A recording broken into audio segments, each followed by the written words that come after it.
Good morning, everyone. So, we are starting a new unit, and everyone is starting virtually, which I know is hard for some, but hopefully, we can push through this and then we'll be able to meet back in person very soon.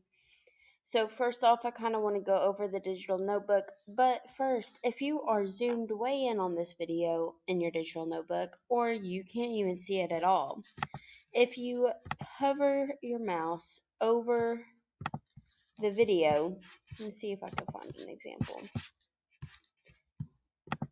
Hover your mouse over the video, click the YouTube button, and it will open it up in a new tab, and you can make the YouTube video bigger to where you can see it better and it's hopefully better quality.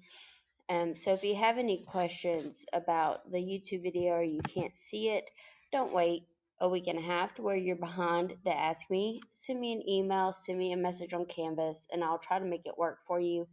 If you can't get your videos to play, you're obviously not listening to this, but in the future, send me an email and I can send you a link to the video for you to watch directly from YouTube. Alright, so this is Unit 10, second to last unit. After this, we just got one more. Here is kind of the outline that you all will be working on this. Today is Monday, so you will do this video, the solutions intro, and you'll do solubility chart. Those are both two pretty short sections, so it shouldn't take you very long. Tuesday, you'll do molarity. Wednesday, you'll do dilutions. Thursday, you'll do molality. And Friday, you'll do ppm. Now, when we come back on Monday, if we come back on Monday, that will be the review day. And then Tuesday will be your lab, and then your test and notebook check will be on Wednesday. Okay, so on this first slide, solutions intro. Here it is. Your topic is solutions.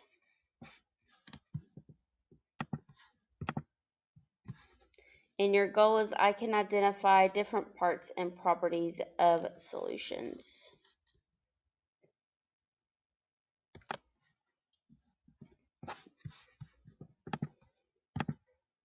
There we go.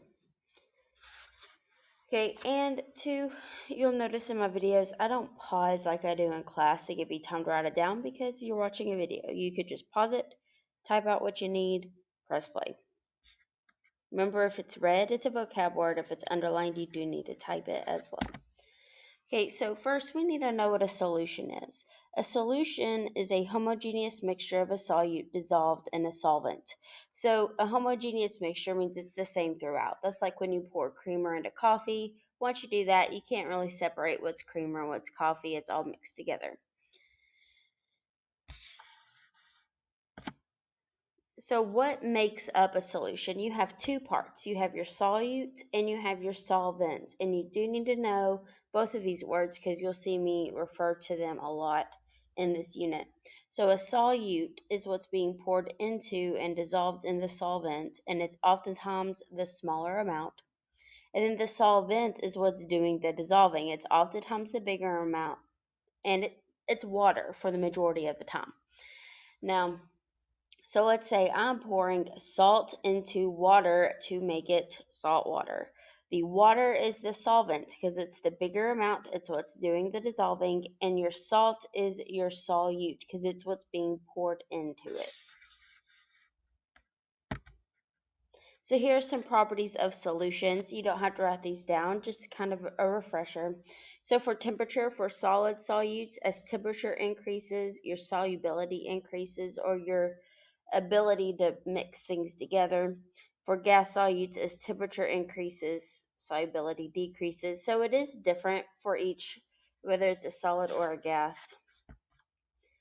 Pressure stays the same for solids. For gas, as pressure increases, solubility increases.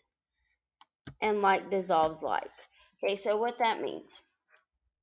If something is polar, if something that's nonpolar being mixed in, it's not going to mix together. Like oil and water. Oil is nonpolar, water is polar. So when you pour those together, they stay separate. Now, salt is polar, water is polar. So when you mix those two together, they dissolve together and it becomes a mixture.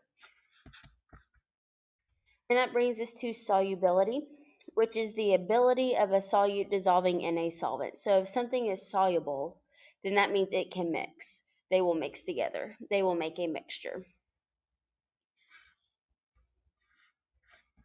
Okay, so there are three types of solutions we're going to talk about: unsaturated, saturated, and supersaturated. An unsaturated solution is a solution in which more solute can be dissolved at a given temperature. A saturated solution is a solution containing the maximum amount of solute that will dissolve at a given temperature. And a supersaturated solution is a solution that contains more solute than would dissolve in a saturated solution at a given temperature. So unsaturated, more things can be dissolved. Saturated, you're at your maximum amount. If you poured any more in there, it would not dissolve. And then supersaturated, you have more than what can be dissolved, and the only way to achieve that is to raise the temperature, put the maximum amount in there, and then when it cools down, you end up having more. So it's a little more of a process to get to a supersaturated solution, but we'll talk more about that in the next video for the solubility curves. So in your digital notebook, your solutions intro, here's your practice. So I kind of wanted to go over this with you. Your solvent, that is what the main idea or the main part of your solution is. Your solute's what's being poured in. So here, if you're having a solid being poured into a solid, your overall solution will be a solid. An example of that's brass. It's more than one solid mixed together. Now, here is a tip. Whatever your solvent is, your solution will be. Whatever your solution is, your solvent would be. And that's because that's what you have the majority of. So here, if our solution's a liquid, then our solvent will be a liquid. Here, our solvent's a liquid, so our solution's going to be a liquid. So these two columns will always be the same. And then for your example, you'll just need to look at your solute and your solvent, see an example of a solid being mixed in with a liquid, another solid being mixed in with a liquid, a gas being mixed in with a liquid being mixed with a liquid. You can research it. You can come up with things you just know. If you have any questions about this chart, let me know, and I'll be happy to help, and I'll see you in the next video.